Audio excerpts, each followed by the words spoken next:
They've lied to you, not in the loud, obvious way, but in quiet, polished voices. Financial advisors, big banks, and even some of your favorite money gurus have been feeding you the same story for years. Save, invest, trust the system. Meanwhile, they use a completely different strategy for themselves, one that doesn't rely on 401ks, mutual funds, or market timing. There's a legal loophole in 2025 they desperately hope you never discover, and I'm about to show it to you.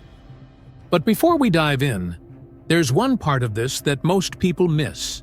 We'll come back to that. If you're new here, this channel exists to give you the kind of financial education they'll never teach in school. Real tools, real systems, real talk. We're on the verge of hitting a major milestone, and if just a few more people hit that subscribe button, we'll cross it. So if you're tired of being stuck, of being kept in the dark, subscribe. Because the next video might be the one that finally flips the switch for you. Now, let me show you the system that flips the entire game. Jake is 34. He's got a stable job, makes decent money, and does everything they told him to do. He puts money into a 401k, pays off his credit cards when he can, and listens to his financial advisor who swears by slow and steady growth. But despite all that, Jake is stuck. Every month feels like a repeat of the last. His savings grow slower than inflation, his investments barely beat 5%, and any emergency sends him scrambling. On paper, Jake looks responsible, but emotionally, he's exhausted. There's a quiet frustration building inside him, a kind of invisible pressure that most people carry but never talk about. He scrolls through social media, sees friends buying homes, launching businesses, retiring early, and wonders, what am I missing? What Jake doesn't know is that the entire system he's depending on was never designed to create freedom. It was designed to manage risk, for the institutions, not for him. That advisor he trusts, he earns commissions on the same products he recommends. Those savings accounts and traditional retirement plans, they barely keep up with the cost of living, let alone build wealth. Jake isn't lazy. He's just playing by rules that were never meant to help him win. And what's worse, he's completely unaware that there's another way. A strategy used quietly by banks, corporations, and the ultra-wealthy, but rarely talked about in public. There's a reason for that. And in just a moment, you'll see why that silence is no accident. Jake's story isn't unusual. In fact, it's so common that most people think it's normal. But here's the part no one says out loud. The traditional financial system is not broken. It works exactly as intended, for the people who built it. Let's start with the golden goose of the financial industry. Indexed Universal Life Policies, or IULs. They're sold as a way to grow your money safely, with the promise of infinite banking. CT dud, but dig a little deeper, and you'll find layers of hidden costs, vague returns, and one dangerous flaw. Every time you borrow against the policy, your cash value stops growing. The illusion of freedom collapses the moment you try to use it. This isn't a glitch. It's how the product is designed. Financial advisors earn ongoing commissions selling these to clients like Jake. Meanwhile, Jake thinks he's building wealth, but he's really paying for an insurance wrapper that eats into his returns and limits his flexibility. He's not investing. He's renting access to his own money. And it gets worse. Most of these policies return just 4 to 6% annually. That's before fees, taxes, or borrowing costs. In a world where inflation has hovered around 6 to 8% in recent years, Jake is falling behind without even realizing it. But there's another structure. A financial tool older than Bank of America, more stable than the FDIC, and powerful enough to allow individuals to bank against their own capital while it continues to grow. It's not a secret, but it's carefully kept out of reach. Why? Because if people like Jake knew about it, they'd stop relying on the system altogether. And we're just about to open that door. Here's what they don't want Jake, or you, to find out. There's a financial structure that's been used for over a century by banks, corporations, and wealthy families. It's called a high early cash value whole life insurance policy, often shortened to HECV. But forget everything you think you know about life insurance. This isn't about death benefits or legacy planning. This is about leverage, control, and compound growth while you're still alive. Unlike IULs, HECV policies are built for liquidity and guaranteed growth. The moment you fund it, the majority of your money becomes accessible as cash value, without penalties, without hidden fees, and without disrupting growth. That's the first distinction. While Jake's advisor locks his money away in slow-moving accounts, this policy transforms capital into an engine, one that compounds at a base rate of 4%, with an additional dividend of 6%, historically consistent for over 50 years. That's 10% total growth, year over year. But here's the part that breaks the system. You don't withdraw the money to use it, you borrow against it, which means your full capital continues to grow uninterrupted even while you use it elsewhere. Imagine putting $50,000 into a policy, earning 10%, while simultaneously accessing a $45,000 line of credit at 5%. You're earning more than you're spending. And that difference, the spread, is your new income stream. This is how you become your own bank. You create an asset that grows predictably, collateralize it, access liquidity on your terms, and redeploy it into cash-flowing investments.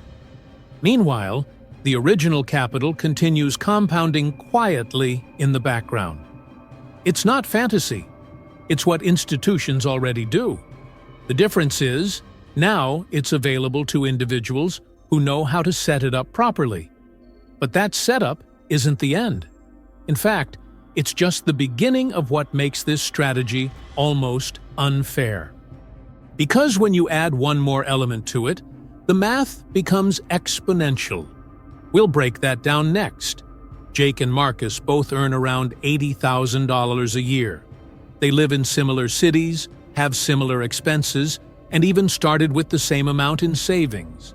But while Jake followed conventional advice, maxing out his 401k, saving in high-yield accounts, and relying on market growth, Marcus did something different. He used the strategy we just described. Marcus started by redirecting his savings into a high cash value whole life policy. Within months, he had access to a line of credit backed by his growing cash reserves. But instead of spending it, he made a calculated move. He deployed that capital into a small real estate deal that paid monthly cash flow. The rent covered his loan payments, and the asset appreciated in value. Meanwhile, his policy kept compounding quietly in the background. Fast forward 5 years, and Jake is still watching the S&P fluctuate, hoping for a 7% average. His advisor reminds him to stay the course. But his money is tied up, inaccessible without penalties. And inflation? It's eating away at everything.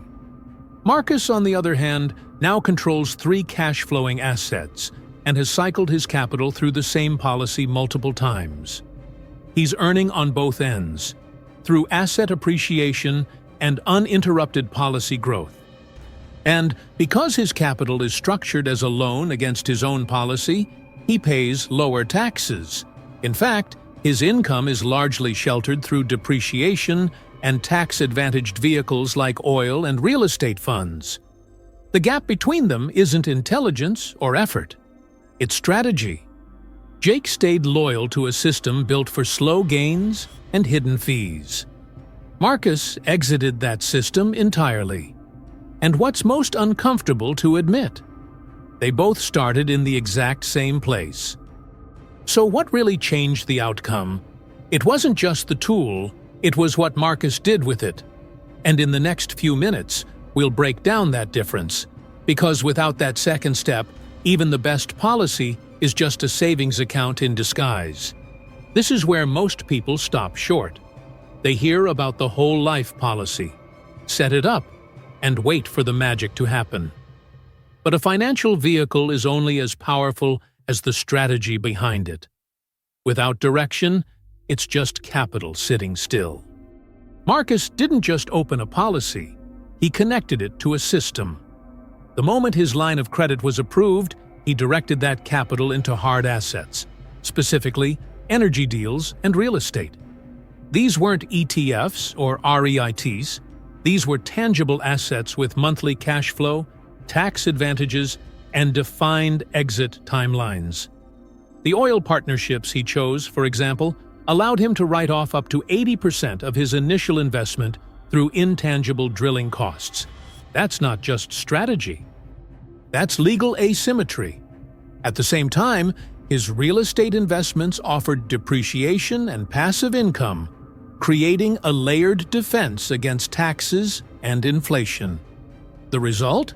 The cash flow from those assets repaid his line of credit quickly, allowing him to cycle the capital again, without ever touching the principal inside his policy. This loop is what creates financial velocity. Money is deployed, multiplied, and returned to the system, all while the core capital continues to grow. The wealthy don't just earn interest, they earn leverage, and they do it through structures like these. As Charlie Munger once said, avoiding stupidity is easier than seeking brilliance. Most people don't fail because they lack talent. They fail because they operate inside systems that drain their potential. But there's still one final layer that explains why real estate and oil weren't random choices. They were chosen for a very specific reason.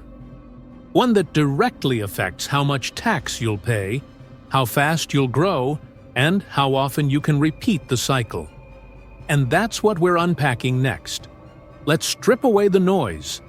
If you want to apply what Marcus did, here's the framework: clear, direct, and based on action, not theory.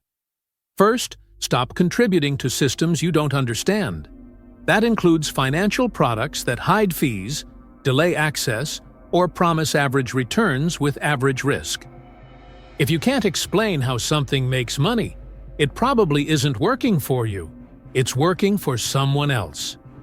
Second, research high early cash value, whole life policies from mutual companies with A+ ratings or higher. These aren't policies advertised on daytime TV. They're structured for liquidity, and if designed correctly, over 80% of your capital becomes available in the first year. This is the foundation. But as we've seen, it's only the beginning.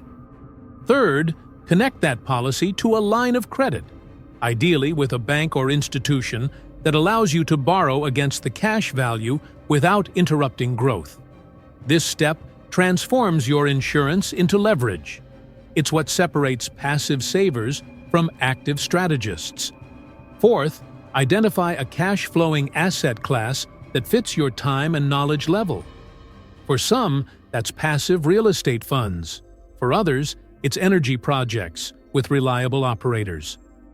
What matters is that the returns cover the loan payments and generate surplus. That surplus is your new capital. Use it to pay back the line, expand your policy, or re-enter the cycle with even more control. This isn't about making one perfect move. It's about creating a loop, capital that grows, earns, and returns stronger each time. And you don't need to start big. What you need is clarity. Because once you see how the system really works, it's hard to unsee it. But most people won't take the first step. They'll hear this, nod in agreement, and go back to hoping their retirement fund somehow outruns inflation. You're here, still listening. That already puts you in a different category. Let's close this with a final thought. Jake believed he was doing everything right. He trusted the system, followed the advice, and stayed the course. But all that got him was frustration, stagnant growth, and a silent fear of the future. Not because he wasn't smart, but because he never questioned the blueprint handed to him. Marcus? He didn't win because he was braver or luckier. He won because he learned how the game actually works and had the courage to step outside the lines. He stopped asking for permission, stopped playing by outdated rules, and built a system where his money served him, not the other way around. Now, you've seen both sides. You've seen how quiet wealth is built. You've seen how leverage replaces labor. You've seen how freedom doesn't come from more income, but from smarter structures. So the question is, what side of the loop will you stand on? Most people won't even reach this part of the video, but you did. That alone says something. You're not chasing shortcuts. You're looking for mastery. If this sparked something in you, comment, "My bank starts now" below. Not because it's trendy, but because you've seen the system from the inside. And now, you have the blueprint to exit. And maybe, just maybe, someone else out there needs to see it too. Send this video to them before they waste another year waiting to be rescued.